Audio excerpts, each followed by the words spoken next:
Today, the $75 trillion piracy scheme.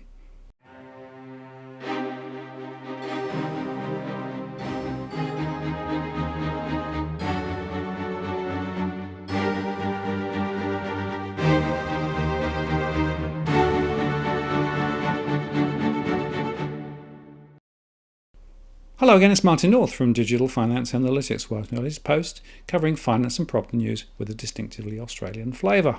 Today I'm joined by Robbie Barwick from the Citizens Party. Hi Robbie. Hello Martin. And the adventures continue. They do. This is an update on Australia Post, rather a bombshell expose actually. Thanks to the fact we have an inquiry, but I've covered some of the background in the past to why the government moved so rapidly to force Ousting Holgate out of Australia Post over the watches. But now we've got a much bigger story. This was brought to my attention actually by the licensed post officers, and if for the regular viewers, these are the small businesses that run post offices as businesses but under license or like in a franchise arrangement from Australia Post, because there's all sorts of things skullduggery afoot in Parliament House that the government's trying to cover up, and it relates to a very advanced agenda to actually bundle up this organisation, Australia Post, and sell it off. And it's actually part of a larger agenda, Martin, where the people behind it brag that they're eyeing off $75 trillion worth of public assets. Globally. And Australia Post is just one of those. Yeah, that's a global figure, right? So global figure. Yeah. And yes, it is very important that people understand the context for specific point instances of, the privatization of public assets. There is a broader agenda here, and unfortunately it works against real people and for big business and for the big banks. Well, 100%. The difference between now, though, and 25 or 30 years ago, we've had the experience. when the big asset sales happen in countries like Australia, New Zealand, the United Kingdom, in the 80s, there was all sorts of promises attached to them. Well, we've all experienced those asset sales now. It's decades later, and the promises didn't come true, right? All the arguments that they invented to tell us why the public sector is so inefficient and the private sector is much more efficient, etc. You look back and you go, well, has there been an improvement? No. Rod Sims from the ACCC acknowledged this in regard to electricity privatisation a couple of years ago. It hasn't been an improvement. Politically, people are dead set opposed, right? They might have been sympathetic once. The idea of remember the sort of the images they used to conjure up, Martin, of the Telstra worker taking half the day off, this sort of thing. Sell it, right? Well, where's the improvement been? So what's happened is, it's harder to do this now, but doesn't mean the people that wanted to privatise those assets all along, and there's a whole fraternity of them around investment banks, hedge funds, big global banks, etc., consultancy firms, the big four global accounting firms, this global set, they are as hungry as ever for these assets. Right, and they've got to come up with rather clever ways to achieve what they want to achieve with them, to get it to take them off our hands. How nice of them! Well, indeed, and it's worth underscoring, of course, that the winners when something like a large public asset is privatised is there are lots of consultancy fees and advisory fees and bankers' fees, etc., right? And of course, a little money may flow back into the public purse, but essentially you've lost control of a critical asset and you've lost the ability to shape its future. Good example, in the UK, they privatised the railway system, right? Yep. Complete disaster where they basically stripped the rails from the routes, and the whole thing just fell over, and now they're being slowly bought back piecemeal by the government there. This whole idea, this whole castle of the public sector just can't manage anything, as you put it into the private sector, is just demonstrated to be an absolute stupidity. Many of those are no more efficient than previously. Many have been skinned down to the point where they've been no longer useful in terms of providing services. Yep. And in fact, the only winners have been the merchant bankers and the people who actually earned all the consulting and advisory fees on the way through. One of those rail assets, one of the major ones, routes in the UK that was privatised, more recently had to be renationalised by the government as a bailout, and only under government control could it get its financial affairs in order, because under private control it had become a mess. And that's one aspect of it. The other aspect of it is a lot of the railway assets in the UK are now owned by state-owned rail companies from mainland Europe, right? So the French government owned one and the German government owned one. They've bought these assets in the UK, yet the ideology was, a government can't run these assets, that's why we've got to sell it. All it means is the British people have missed out on owning their own assets, and all the profit, as part of the big transfer of wealth, the City of London set got to have their slice of it. And it's worth saying that actually the taxpayers paid twice, right? Because they paid originally as part of the construction and creation of those services over generations, right? And then they sort of got a little bit of money back, maybe buying shares, maybe not, depending on the context of the privatization. But then when it gets pulled back into public ownership, it's more public money again. Yep. Well, that's right. And there's a more general point I'd like to make about the whole package of privatisation. When you privatise these, whether it be government infrastructure or government services, the transaction involves a dollar figure, but you can't actually ever really put a dollar figure on the value, the true value of those services to the community, right? It's impossible. And what they tend to do, and this has become quite an art form, is come up with ways to downsize and understate the value, because that makes it more palatable for the buyer, right? Because there's more likely to be realisable profits from that. And the public gets ripped off even in the sale in a big way. And we've documented this in Australia, we've documented this in New Zealand. The public think, well, why, surely the government, because the government's used excuse like for asset sales, one of their favourite excuses is retiring debt, right? So the public thinks, well, surely the government wants to maximise its return from the sale because it wants to, retire debt. Well, no, because the government is made up of individuals, and often from a certain ideology that's bought into this, right? They're more loyal to the private sector than their job in the government. And I've seen this for 30 years, this kind of ideology. And Roger Douglas gave the game away in New Zealand, who was the big initial privatiser over there for the Labor Party in the 1980s. He said afterwards, quite frankly, no, we didn't do it to retire debt. That was just an excuse, right? They had an ideology. They wanted to downsize government, right? Downsize the control of government. The government shouldn't, ideologically, they were totally obsessed with government shouldn't be involved in the economy. And that's why they went through and stripped us out. Of course, just to cite the New Zealand example again, there was a right-wing think tank, economic think tank called the New Zealand Business Roundtable, which was heavily influenced by this older British one called the Mont Pelerin Society and the Institute of Economic Affairs in the UK. The New Zealand Business Roundtable in New Zealand literally wrote the privatisation policies for the government, and then 80% of the assets that were bought by members of the New Zealand Business Roundtable. So it's just a feeding frenzy for themselves, dressed up with an ideology, right? And the losers are the New Zealand people. We don't want that to happen to Australia Post, which is why we're having this conversation today. So I should probably get into it, I think. Let's get down to the nitty gritty. I think the headline, Martin, is for people to take away from this discussion.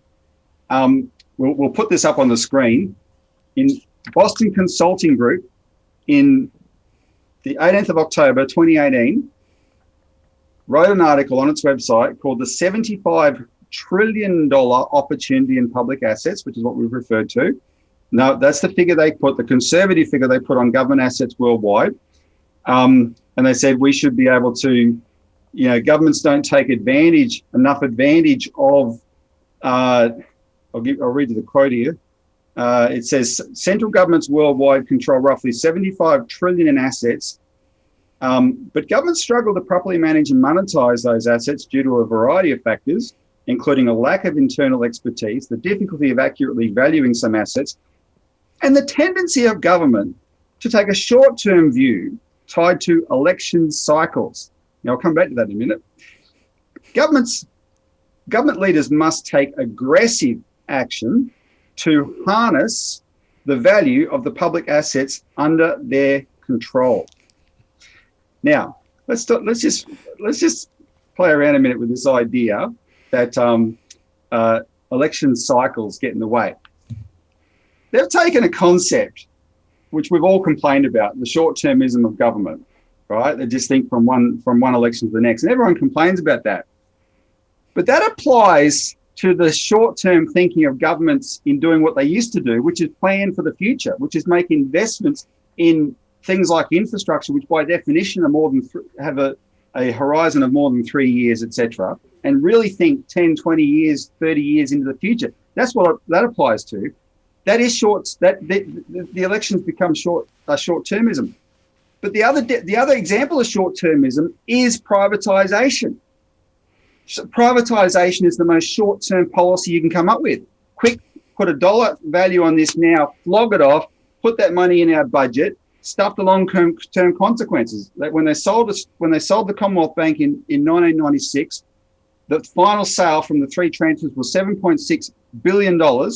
In the next 20 years, the Commonwealth Bank made a profit for over that 20 years of $100 billion. That was their profit, and we'd flogged it off for $7.6 billion. Right? Talk about short-termism. If we had kept the Commonwealth Bank in government hands, though, it would not have made a $100 billion profit in 20 years. That $100 billion would have been value that was retained in the community thanks to the services it provided. Right? So these parasites at Boston Consulting are cynically twisting this concept of short-termism to say, the governments aren't thinking long-term enough to sell assets. No, what they're actually meaning is democracy gets in the way of their agenda. They have to say that because they know this stinks to high heaven now. People are sick to death of the lies that we were told for 20, 30 years about privatization. They're complaining about that in their article. Democracy gets in the way of our agenda. That's called fascism. Corporatism, as Mussolini used to call it. That's what they're espousing. Well, why am I making a big deal about this apart from the fact it's a big figure? One of the authors of that article conducted a secret review of Australia Post in 2019 that the government is now hiding from the Parliament, because the whole purpose of that review was to package Australia Post up and prepare it for privatisation. And this is what's come out now about the Australia Post story. This is the nub of the story. This was the second crack at it that Boston Consulting Group had. Boston Consulting is the second biggest dedicated consulting firm in the world, I assume after McKinsey. It's in the same, runs in the same space as the big four accounting firms and their consulting arms, right? It's a privatisation specialist, right? And it's been involved for years in preparing Australia Post for an ultimate sell-off. And they had to do all sorts of things to do that, which we'll go through. Christine Holgate got in the way of that agenda, right? And that's why she's been bundled up and got out of there. And we have now put out the evidence in a press release we did yesterday, and a rather lengthy article just to provide all the proof in that article that people will need. But Martin, when I first briefed you on this, because I'd like your comment, you weren't surprised at all that this involved Boston Consulting Group. No, they've got form. They really do have form. And, it does seem to me that they are one of the specialists in identifying the the privatization, the commercialization route that can often include efficiency drives, so cutting people out from parts of the business. It involves asset sales, so you suddenly find, there's that wonderful, rather nice building over there, which is worth quite a lot. We don't need that. Just get rid of it, right? This is part of that overall agenda. And, they're not the only ones. As you say, the big four are doing it and many others do it. The merchant banks are hangers on, of course, particularly if there's a public float or if there's a private offer. And the hedge funds, of course, love this stuff too. So if they can get their hands on one of these entities, what they then do is asset strip it, basically just carve out the carcass and then just leave the remnants left, and it becomes something which no longer has function and form. And then people say, well, see, public sector stuff doesn't work anymore.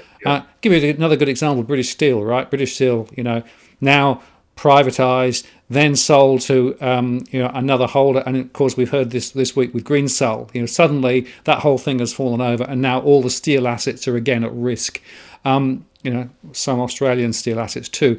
Again and again, it's the same story. Privatization is not a solution. Privatization reduces access to public capabilities and long-term investment plans.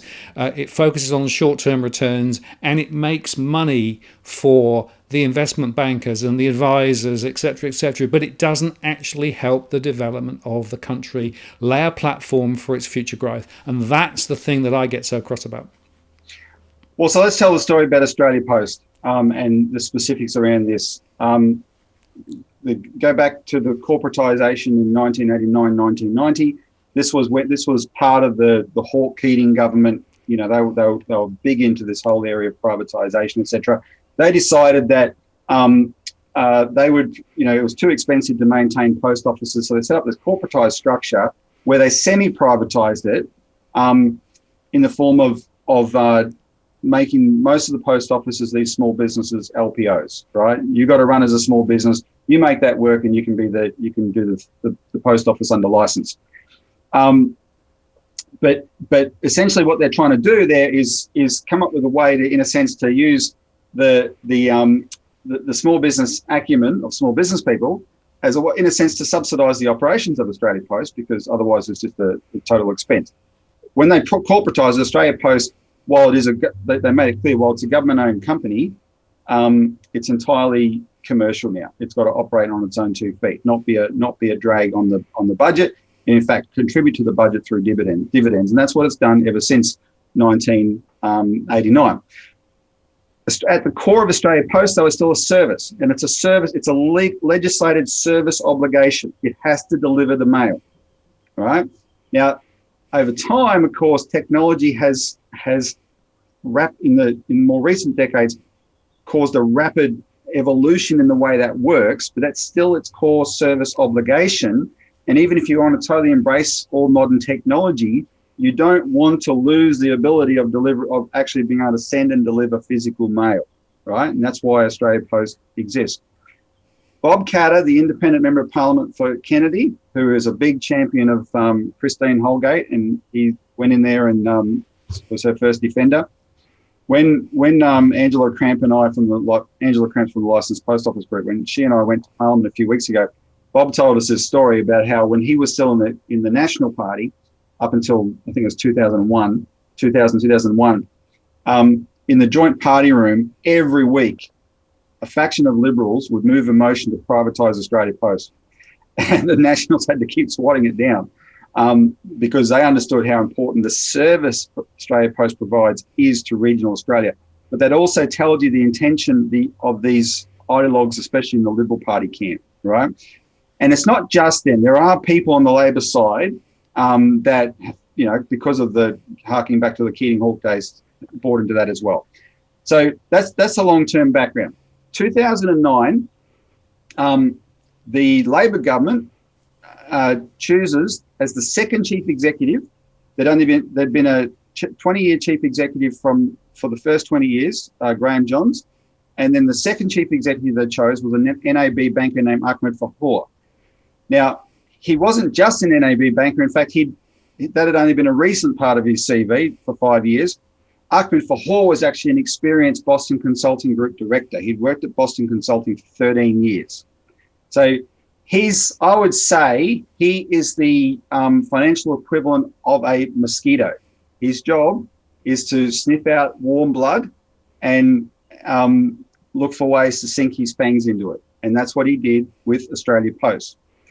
The first thing they had to do was come up with a whole perspective on why Australia Post was a basket case. It had never made a loss until Ahmed Fahor. It never. In 2012, he was appointed in 2009. In 2012, a new chairman was appointed named John Stanhope. And at that time, Sydney Morning Herald speculated when Stanhope was appointed that because his own experience coming from Telstra, where he'd been an executive at Telstra his whole life, he'd been the chief financial officer at Telstra and been heavily involved in the privatization of Telstra. Sydney Morning Herald suggested that, this is their quote from 23 November 2012, Australia Post is also becoming a long-range privatisation contender. The government has not flagged the sale, but Mr. Stanhope is well schooled in the process. So he's brought on board as well. So you've got a guy with experience in privatisation of Telstra in John Stanhope, and you've got someone from the whole universe of looking for assets that they can, target for sale, for privatisation in Ahmed Fahor. Just as an aside, one of the things I've come to appreciate in this, looking at this subject, is the communications department of the federal government is a very big operation.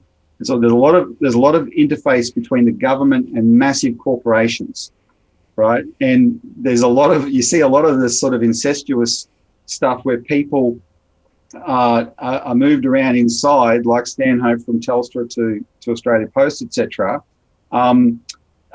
because they know the game. They're used to doing the private deals with big businesses that influence the way the policies of this department work. The current minister in charge of it is an example of it. He's a former consultant himself, actually to TNT, which in many respects is a potential rival to Australia Post. He was a former chief of staff to John Howard's communications minister, Richard Alston, for about 4 or 5 years. So he knows the game from inside the department. And for about 8 years, we're talking about Paul Fletcher now, the minister, he was a big wig at Optus, right? So Optus is one of these private companies that comes under the authority of the communication, like they have to do their deals through the communications department. That's a conflict of interest right there, right? But he's running the department. So in 2014, Ahmed Fahor enlists his old firm, Boston Consulting, to do a review of Australia Post, and the review was predicted hellfire and brimstone. It said, oh no, you've got two parts of this organisation. You have a letters business and you have a parcels business. The parcels business is red hot because everyone's going into online shopping. It's super profitable. It's great. Star Trek Express was part of that because Ahmed Fahor had acquired Star Trek Express. The parcels business was treated separately. You've got this letters business. No one's sending letters anymore. This is a disaster. This is a loss-making thing, but this is where the service obligation is in the letters side of things. And the Boston Consulting Group review predicted that within 10 years, the financial losses from delivering the letters and abiding by the service obligation would amount to $12 billion. And the offset from the profits of the parcels would bring the total losses for the total organisation for the decade to about $6.6 billion. So, roughly $600 million a year. That's what was predicted in 2014. The next year, almost on cue, Australia Post suffered its first ever loss, $350 million, massive loss. And the unions went off their head, and they rightfully so, because that guy, Ahmed Fahor, padded out that loss. Right, he made it look as bad as he possibly could, because that became the excuse to spur the agenda that he and Boston Consulting Group had cooked up. And it was things like watering down the service obligation for mail. And they did it in some clever ways. That he came up with a 2-speed mail delivery. If you're prepared to pay premium, you got it daily, but just regular mail was every second day or three times a week, right, for regular mail. So they're still delivering the mail daily, but suddenly there's this premium component to it, right? You got to be prepared to pay extra. The stamp increase went from 60 cents to 70 cents and then jacked up straight up to $1. 70 cents to $1 in one go under him, right? Oh, we need, so think of the logic of that. Not enough people are sending letters, but so we've got to whack up the price even higher to recoup our losses. No thought at all to making the business work, right? Because they weren't interested. It was the excuse for massive real estate sales. And the two big ones was the former mail centre here in Melbourne, CBD on Spencer Street. They sold that for $347 million. And the Sydney GPO, General Post Office, the biggest, oldest, most wonderful, like the symbol of Australia Post, right? Flogged off to some Singaporean consortium for $150 million, right, in 2017, 2018. And they laid off 2,000 workers, right? This all came out of Fahor. So he was on fire. He had an agenda that he was rolling out, and he had this BCG report in his back pocket, this massive loss to justify what he was doing. The next few years, he's recording profits, but he's recording profits from the sale of the real estate. That's how he's recording it.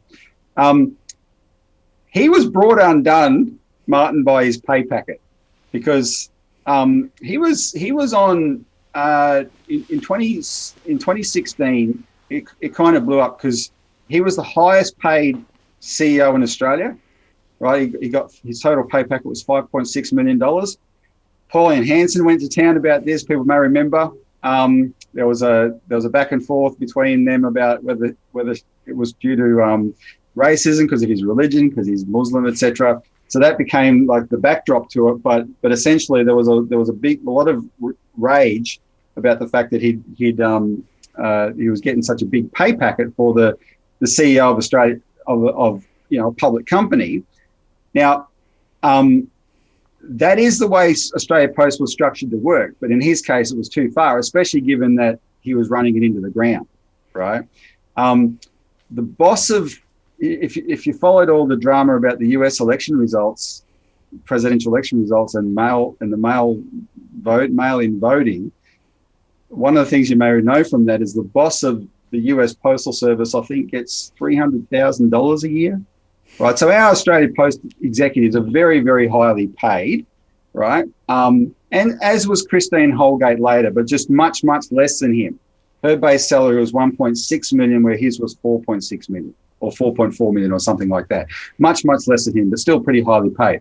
That's not really the issue about the whole story, but it is what brought Ahmed Fahor undone, right?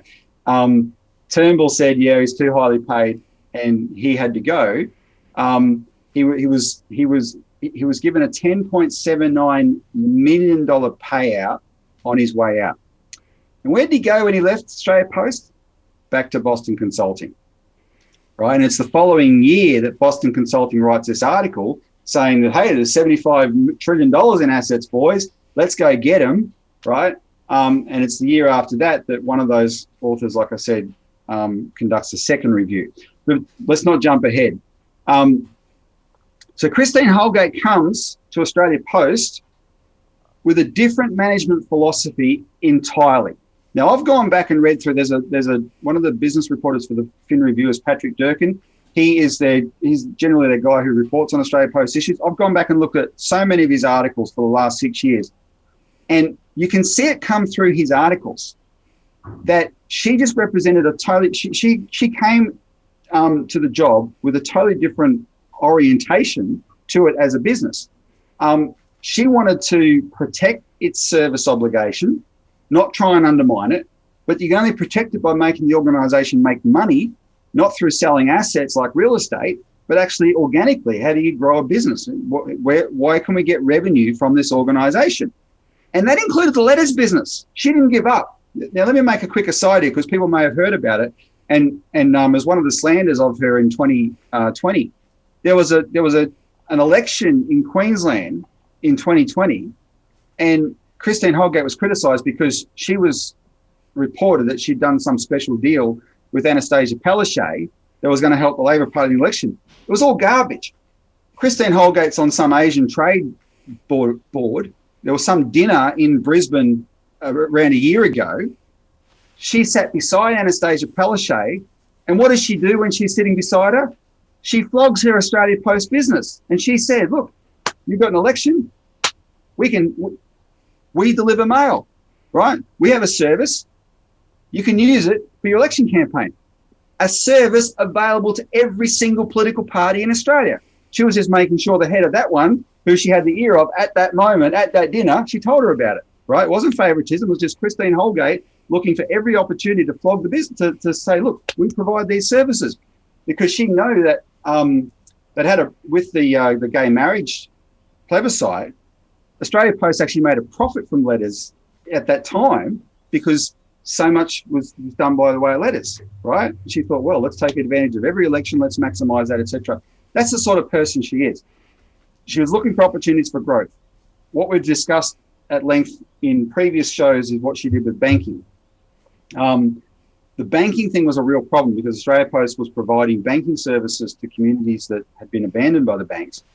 And the banks were happy to abandon those communities, knowing that effectively that those customers could still access their accounts through Australia Post. So in a sense, that the private banks were exploiting the services Australia Post provided, but it was costing Australia Post about $50 million a year to provide those services.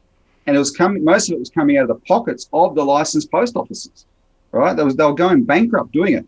So she set out to turn that around. She made it clear to the private banks, you are getting an incredible service here without paying for it. You got to pay for it. And 3 of the 4 big ones and 70 smaller ones were talked into it. They agreed, and it netted them $220 million over 3 years, real revenue. Real business that was sustainable into the future, right? This is when the term expired. They'll the whole idea was to renew the deal, and so she came up with a revenue stream that way. The other thing she did was stop treating the parcels. This is more an accounting philosophy thing. I see it all the time, but I think I'm right with her. Instead of saying, okay, because you can do this with every organisation, right? I could do it with my family. I could say, well, my wife and I, we bring in the income. We've got 2 other mouths to feed. They're not contributing a damn thing. Maybe we should cut them off. Maybe I should sell my kids, right? No, this is their accounting mentality of the last 40 years. It drives me nuts. So she said, no, instead of why should the parcels and letters be treated differently? It's all one organisation. It's all one service. She even took the different colours off Star Trek Express, which was blue and white instead of red and white, and she made the colours all uniform again because we're one organisation. So she was looking at the organisation as a whole, and lo and behold, she starts generating revenues from these initiatives that she's undertaking and telling people, including parliamentary committees, this is how we protect services, right? So it was working. What's the need to sell Australia Post if she's proving that it's a going concern, right? This is working really well. What's the need to downsize? There was none. So what happens? Well, the previous chairman, John Stanhope, his term expires, and so the government replaces him with the current chairman, Lucio Di Bartolomeo. But Paul Fletcher, the communications minister, says, we are going to commission a review of Australia Post to inform this incoming chairman of effectively what we want for this organisation. And the press release says, inform the incoming chairman and further inform the CEO and the board, which reading between the lines is, send a message to this pesky CEO that we have a different intention for Australia Post, because what's the proof of that? The organisation they chose to do that second review in 2019 was Boston Consulting again. So they brought him back on, including the guy that had just written this massive privatization spree article of $75 trillion, to conduct a review of Australia Post. And then when that review was done, they kept it secret. That's a secret review that's still secret from Parliament to this day. So that's the that's the story that we've been able to tell. What's brought this to light? How do we know? Well, the downfall of Christine Holgate, we looked at the banking angle first, and I'm still absolutely convinced there's something there in terms of her getting on the wrong side of the banks, right? And especially freaking them out the idea Australia Post could become a bank.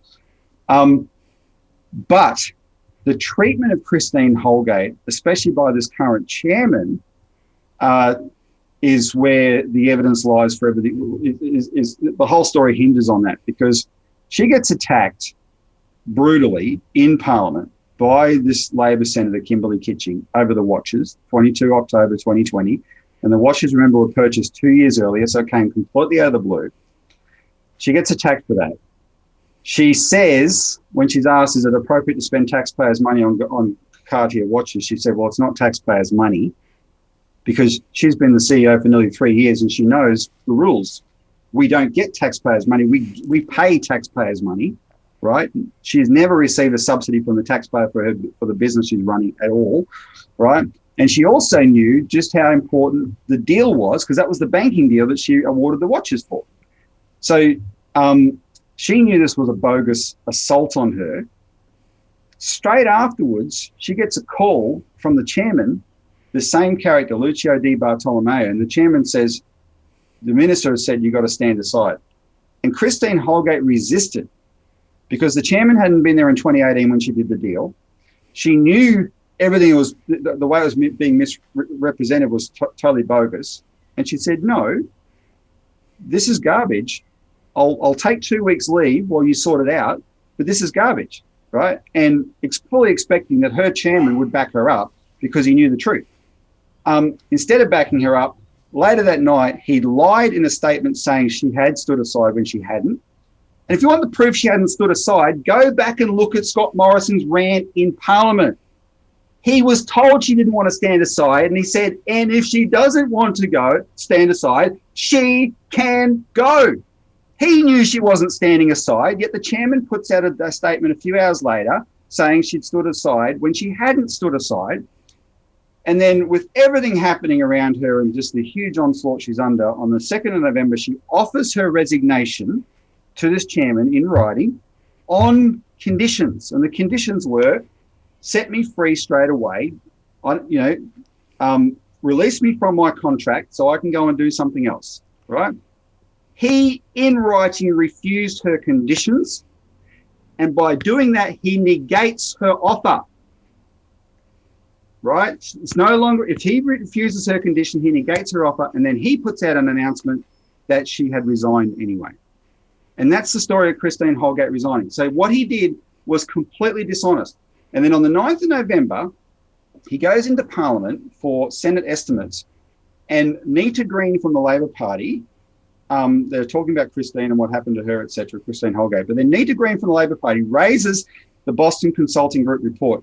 I think it's worthwhile at this point, Martin, let's use the video that we've got of this. I want people to see this in video. We've quoted it in our article. But because what you're about to see in video is the chairman lie. He deliberately misleads Parliament. So let's just have a look. In November 2019, the Morrison government engaged the Boston Consulting Group for $1.3 million to undertake a review into Australia Post. Chair, could you confirm the report, which was initiated and prepared before COVID, actually recommended permanently cutting mail services and closing some post offices? Senator, we haven't seen the report. Okay, so what you've seen him states categorically, we have not seen the report. That's what he said on the 9th of November to Senator Nita Green from the Labor Party. We have not seen the report. Well, look at this clip from the 8th of July, 3 months earlier, or 3.5 months earlier, where, well, probably 4 months earlier, sorry about that, where the same Senator, Nita Green, is asking Christine Holgate about the report. And the reason Nita Green's asking Christine Holgate about the report is because in the pandemic chaos, Australia Post had sent a letter to the government requesting what they call regulatory relief. Give us a break from our service obligations for a while, right? Because the airlines are grounded, all the normal transportation methods are out of the way. Like, we're going to go broke if we have to stick to the service obligation at this moment, right? In that letter, they had also asked for a change to the delivery obligation of mail from every day to every second day. And I have from multiple sources that wasn't Australia Post's idea. The government told them they had to ask for that, because that is one of the things that Boston Consulting Group report is pushing for.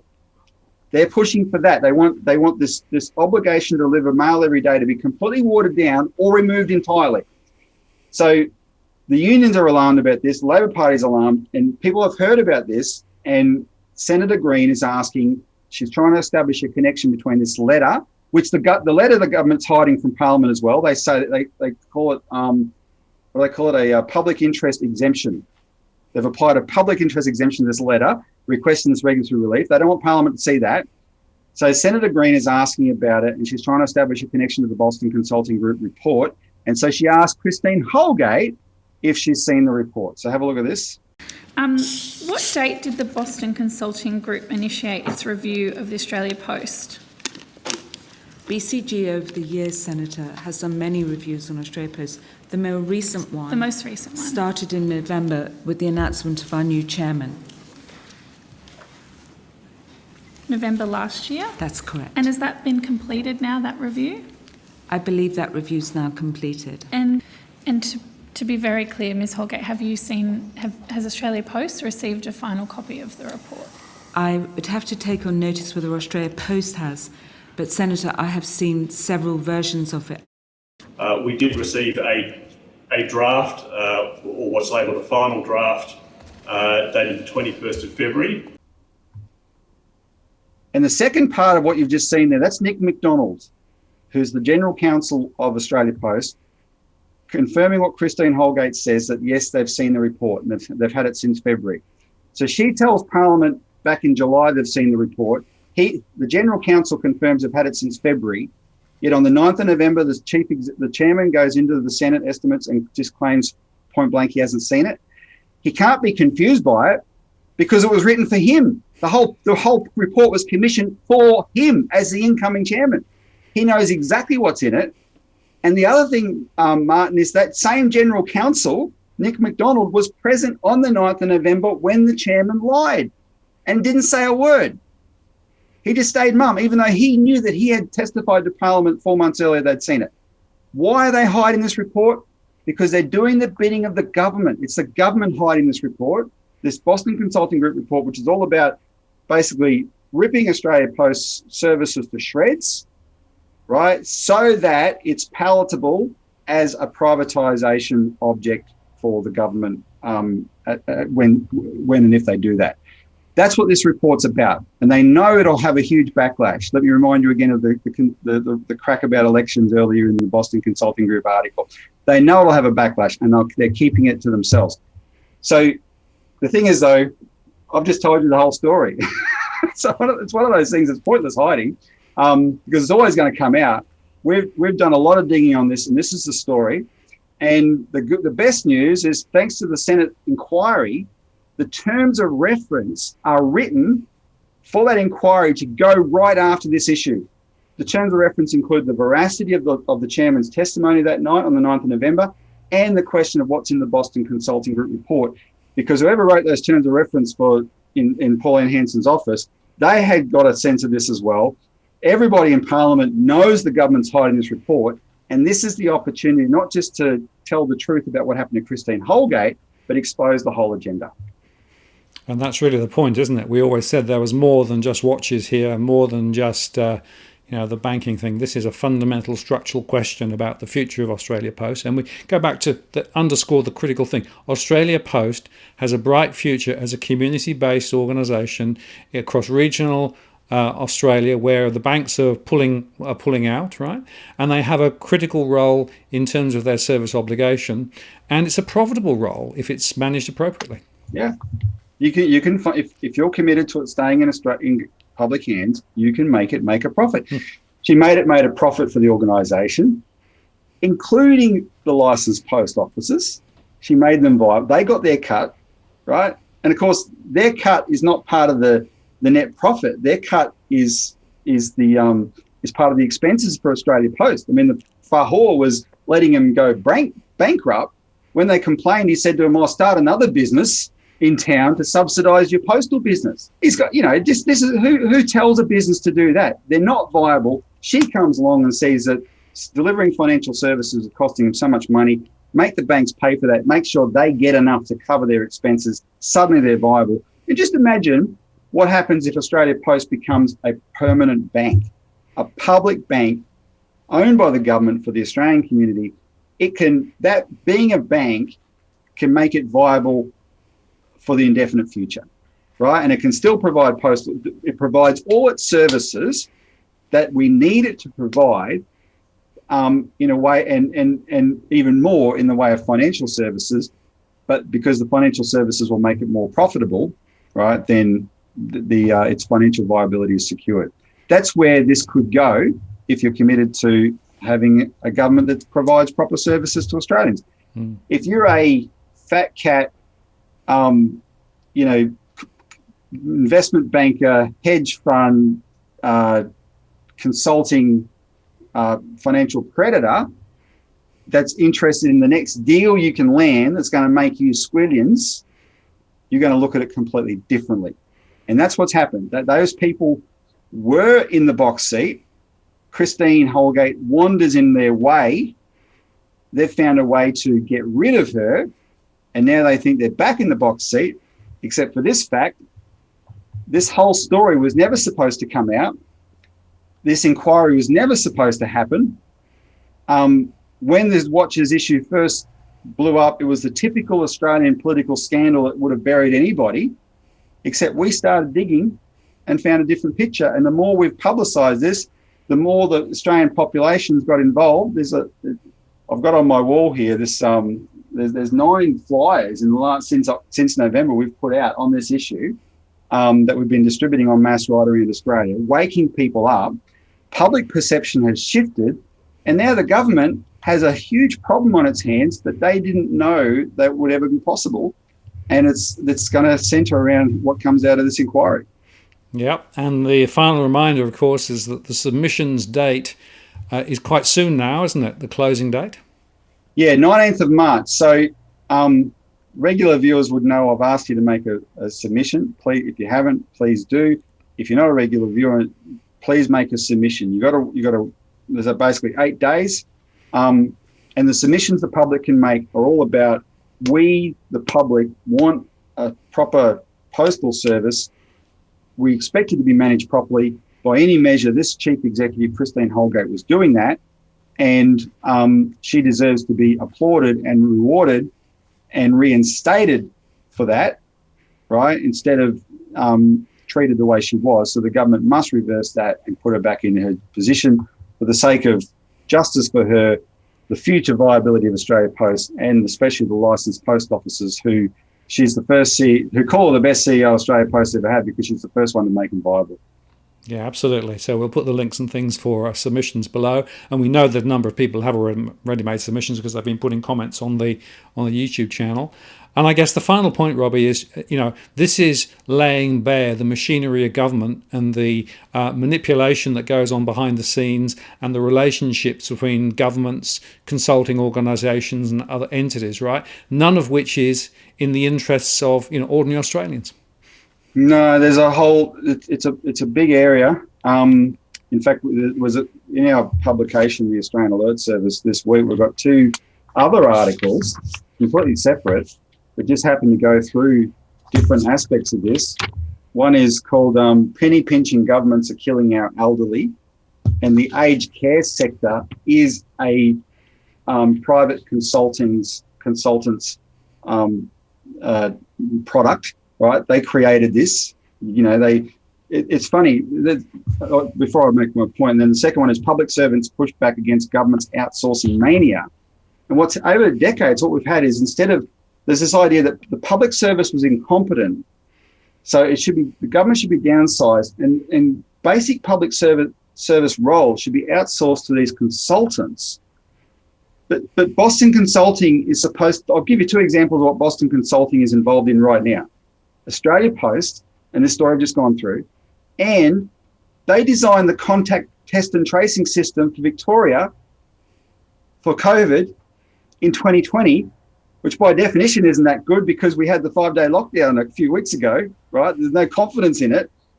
So why is Boston Consulting expected to have this broad-based expertise on everything that it can bid for and get the contracts to design these government programs, yet the public service isn't expected to have that broad-based expertise? The whole purpose of a public service is to have broad-based expertise in government, but it's been demonized so much, downsized and outsourced so much, right, that we arrive at a mess like we've got now. But the benefit for the people who like the system is on the private side, where's the accountability? Right? On the public side, the public service answers to elected government answers to the people. On the private side, there's no accountability, and that's this, so the whole thing becomes a mess. People have got to look. We've had 25, 30 years of it, like I said. See through the arguments. It's all bogus. Don't let them make all sorts of claims about a business like Australia Post or any number of other businesses, by the way. Yeah, if the government owns a milk bar somewhere and some person wants to buy it off them, go ahead. But the main services the government provides there's a reason they provide those services. There's a reason that it's the government that builds infrastructure. The private sector can't do these things, right? The long-term big projects, etc., the proper services. And we need to demand accountability back into government, because what do you want? Have anarchy, no government, right? We'd be back in the Stone Age. We're going to have a government. Let's just make it work. Yeah. Right. And this is an issue. This Australia Post is an issue. Is one that we can actually, by exposing a lot of the detail in this case, you're touching on a much bigger system. We can bring down the whole edifice of it. Absolutely. I'll make one final point, Robbie. If in fact you stick it over into the private sector has to make a capital return, a profit effectively for its stakeholders and shareholders. Guess what? That puts the price of everything up. And so there's also an economic reason why actually services can be delivered more effectively and at a cheaper price in the right public context. No, exactly. 100%. Let me encourage people, go on our website, citizensparty.org.au. We actually, even though it's in our publication, we put the whole article up there. It's called, there's the press release that's headlined, Senate Inquiry Must Expose the Privatisation Plot Against Australia Post. And the main feature is Getting in the Way, how Christine Holgate upset a $75 trillion privatisation agenda targeting Australia Post.